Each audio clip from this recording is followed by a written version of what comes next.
यह कहानी वैश्या प्रेम में घिरे बिल्वा मंगल की है। बिल्वा मंगल एक ब्राह्मण पुरोहित का बेटा था जो अपना सारा समय एक चिंतामणि नाम की वैश्या के कोठे पर व्यतीत करता था। दुखी हो उसके पिता ने सोचा, अगर इसकी शादी कर दी जाए तो यह सुधर जाएगा।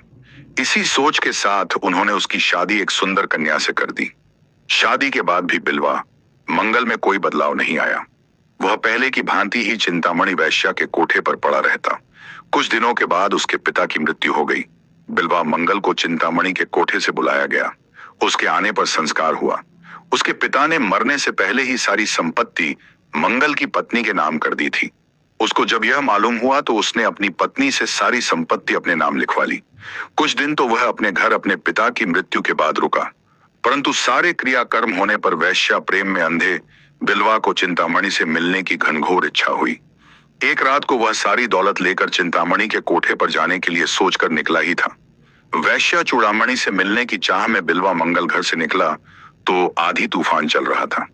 नदी में बाढ़ आई हुई थी, पर बिल्वा मंगल को तो चिंतामणि से मिलने की लगन लगी हुई थी। बाढ़ की परवाह किए बिना वह रात को अंधेरे में एक कांट के टुकड़े जैसी चीज पर बैठकर नदी पार कर गया। नदी के पार पहुंचकर बारिश में वह चिंतामणि के कोठे की ओर भागा। वहां पहुंचकर उसने देखा कि चिंतामणि का कोठा बंद है। उसने दरवाजा खटखटाया, परंतु रात में किसी ने दरवाजा नहीं खोला। बिल्वा मंगल चिंतामणि के मोह में इतना पागल था कि वह किसी तरह भी उसके पास पहुंचना चाहता था। उसने देखा कि छत से एक रस्सी लटक रही है। बिल्वा मंगल ने सोचा, शायद चिंतामणि ने उसी के लिए यह रस्सी लटकवाई है।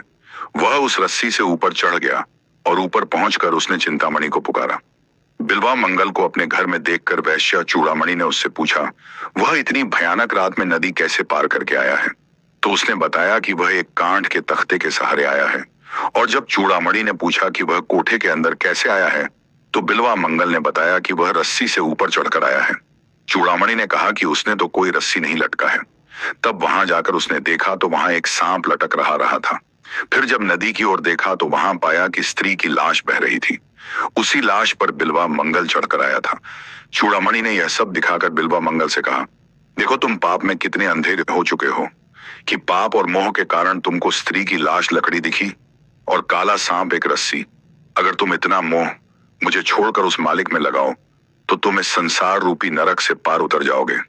वैश्या चूड़ामणि की बातों का बिल्वा मंगल पर बहुत असर हुआ।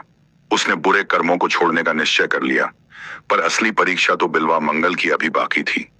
वैश्या चूड़ामणि ने जब बिल्वा को परमात्मा से मोह करने की बात कही तो उसे भी एहसास हुआ कि वह खुद भी तो एक गंदे कीचड़ में धसी हुई है, वेश्यावृत्ति करती है।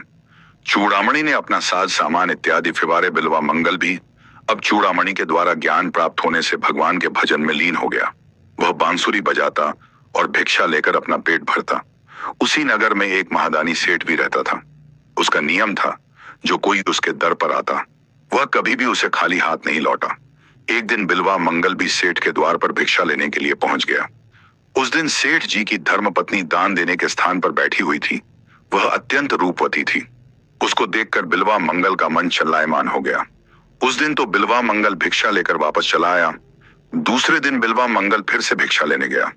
उस दिन बिल्वा मंगल ने सेठ जी से कहा, आप महादानी हैं, इसलिए मैं आपसे एक दान मांगना चाहता हूं। सेठ जी ने बिल्वा मंगल से दान मांगने को कहा। उस पर बिल्वा मंगल ने सेठ जी से कहा कि वह एक रात उनकी धर्मपत्नी के साथ निवास करना चाहता है। बीवी के साथ एक रात बिताने की बात सुनकर भी सेठ ने बिना विचलित हुए बिल्वा मंगल को दूसरे दिन शाम को आने का निमंत्रण दे दिया। सेठ ने जब यह बात सेठानी को बताई तो वह अत्यंत घबरा गई। बोली, आपने यह क्या कर डाला? सेठ जी ने उत्तर दिया कि वह इतनी छोटी सी बात के लिए अपना प्राण नहीं तोड़ना चाहता। दूसरे दिन शाम को जब बिल्वा के आने का समय हुआ तो सेठानी अत्यंत घबरा रही थी।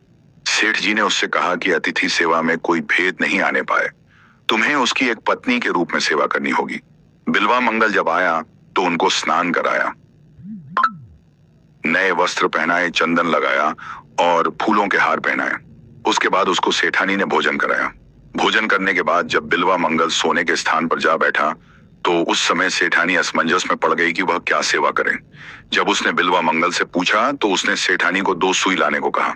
सेठानी की समझ में न आया कि बिल्वा मंगल को सुई क्यों चाहिए, परंतु उसने अपने कर्तव्य अनुसार आज्ञा का पालन किया। बिल्वा मंगल ने पहले सेठानी को बहुत अच्छी तरह देखा, फिर दोनों सुई को अपनी आंखों में घुसे लिया। यह विचित्र घटना देखकर सेठानी बहुत घबराई और उसने शोर मचाकर सेठ जी को बुला बुला लिया। सेठ ने भी जब बिलवा को देखा तो घबरा गया और उसने बिलवा मंगल से आंखें फोड़ने का कारण पूछा।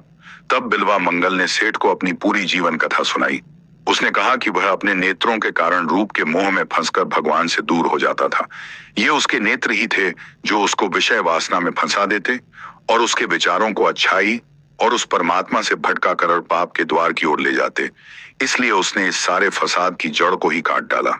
इस घटना के बाद बिलवा मंगल परमात्मा की भक्ति में लीन हो गए और पूर्ण संत बने, जिन्होंने अनेक प्रसिद्ध काव्यों की रचना भी की, जिन्हें यहाँ हम सूरदास जी के नाम से जानते हैं, जो अपने समय के सर्वश्रेष्ठ कवि और परम ईश्वर भक्त थे। निष्कर्ष, सच्ची भक्ति और ईश्वर प्राप्ति का मार्ग हमारे आंतरिक मोह और वासनाओं के त्याग से होकर गुजरता है। बिलवा मंगल यानी सूरदास जी ने अपनी आंखों को प्रतीकात्मक रूप से त्याग कर यह सिद्ध किया कि जब तक हम विषय वासना और सांसारिक आकर्षणों से ऊपर नहीं उठते, तब तक ईश्वर की सच्ची अनुभूति संभव नहीं होती। यह आत्मज्ञान और विवेक की यात्रा है, जिसमें बाहरी सौंदर्य और भौतिक सुखों का परित्याग कर हमें अपने अंदर की दिव्यता को पहचानना होता है। भगवान की प्राप्ति केवल वही कर सकता है जो अपने इंद्रियों और मन पर विजय प्राप्त कर पूर्ण समर्पण और त्याग के साथ भक्ति करता।